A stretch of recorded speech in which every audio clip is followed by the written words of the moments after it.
নমস্কার সম্মানিত দর্শকবৃন্দ, পিএম কিষাণ প্রকল্পে আবার কিন্তু ফিজিক্যাল ভেরিফিকেশন শুরু হচ্ছে। নতুন আপডেট নতুন বছরে। এর ফলে আপনাদের টাকা বন্ধ হয়ে যেতেও পারে বা আপনাদের কিন্তু তথ্য যাচাই করা হতে পারে। সমস্ত কিছু আপনাদেরকে বিস্তারিত জানাবো, কি হতে পারে, কি করা হবে কৃষি দপ্তরের তরফ থেকে। ভিডিওটি অবশ্যই উপকারে আসবে, শেষ পর্যন্ত দেখতে থাকুন। চ্যানেলে নতুন হলে চ্যানেলটি সাবস্ক্রাইব করতে ভুলবেন না, আর যারা ফেসবুক থেকে দেখছেন পেজটিকে অবশ্যই ফলো করে রাখবেন। দেখুন, এই সংক্রান্ত প্রতিবেদনে এখানে একটি নোটিশ আমাদেরকে দেখাচ্ছি। বলা হয়েছে গভর্নমেন্ট অফ ওয়েস্ট বেঙ্গল, এবং এখানে কলকাতা থেকে যে নোটিফিকেশনটা প্রকাশ করা হয়েছে সেটা দেওয়া রয়েছে, ডেট দেওয়া ছিল, মেমো নম্বর দেওয়া ছিল। আমি কিছু সিকিউরিটির জন্য এগুলো হাইড করে দিয়েছি। তারপর এখানে to the deputy directorate of agriculture all district, মানে সমস্ত জেলাকেই কিন্তু এই নোটিশটা সার্ভ করা হয়েছে। সাবজেক্টে বলা হয়েছে regarding 10% physical verification of beneficiaries and uploading of ineligible বা ডেড বেনিফিশিয়ারিজ আন্ডার পিএম কিষাণ। অর্থাৎ পিএম কিষাণ প্রকল্পে ফিজিক্যাল ভেরিফিকেশন করতে বলছে যারা টাকা পাচ্ছে ও বেনিফিশিয়ারি যারা রয়েছেন, এবং তাদের তথ্য যারা ইনএলিজিবল মানে অযোগ্য কৃষক বা মৃত কৃষক তাদের তথ্য আপলোড করতে বলা হচ্ছে ভেরিফিকেশন করার পর।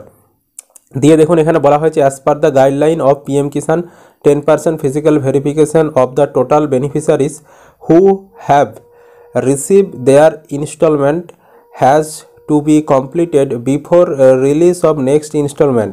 অর্থাৎ পরবর্তী কিস্তি টাকা পাওয়ার আগেই ভেরিফিকেশন করতে বলা হচ্ছে।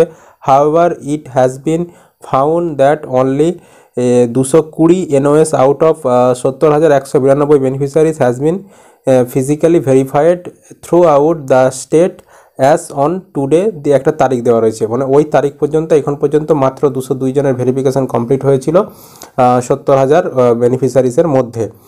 দিয়ে বলতে চাওয়া হচ্ছে যে আপনারা অবশ্যই একটা তারিখ দেওয়া রয়েছে, সেই তারিখের মধ্যে ফিজিক্যাল ভেরিফিকেশান কমপ্লিট করুন। ফিজিক্যাল ভেরিফিকেশান কমপ্লিট করার পর লিস্ট তৈরি করে নির্দিষ্ট ওনাদের যে পোর্টাল রয়েছে সেখানে আপলোড করুন।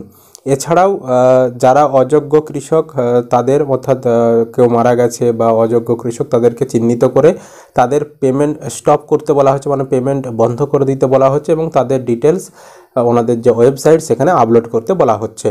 এই যে নির্দেশিকাটা, এটা কিন্তু সমস্ত জেলাকেই পাঠানো হয়েছে। কাদেরকে পাঠানো হয়েছে? Additional directorate of agriculture, general, তারপর এক্সিকিউশন, এছাড়াও আরও অন্যান্য যে কৃষি দপ্তরের বিভাগ রয়েছে সেখানে কিন্তু এই নোটিশটি সার্ভ করা হয়েছে। এবার এর ফলে কি হবে? এর ফলে আপনাদের কৃষি অফিস থেকে আপনাদের সমস্ত তথ্যকে যাচাই করা হবে, মানে পুনরায় আবার দেখা হবে যে প্রকৃত কৃষকটা পিএম কিষাণের যে শর্ত রয়েছে সেই শর্ত মেনে টাকা পাচ্ছে কিনা, কৃষকটি বর্তমানে বেঁচে রয়েছে কিনা, কৃষকটির জমি সমস্ত কিছু ঠিকঠাক রয়েছে কিনা, সমস্ত কিন্তু বাছাই করা হবে বা যাচাই করা হবে। যাচাই করার পর যদি সমস্ত কিছু কৃষি দপ্তর ঠিক পায় তাহলে আপনার যেমন পিএম কিষাণ আপনি পাচ্ছেন সেরকম পেতে থাকবেন। আর যদি কোনো ভুল ত্রুটি পাওয়া যায় বা অযোগ্য আপনি ধরা পড়েন তাহলে আপনার পেমেন্ট বন্ধ করে দেওয়া হবে।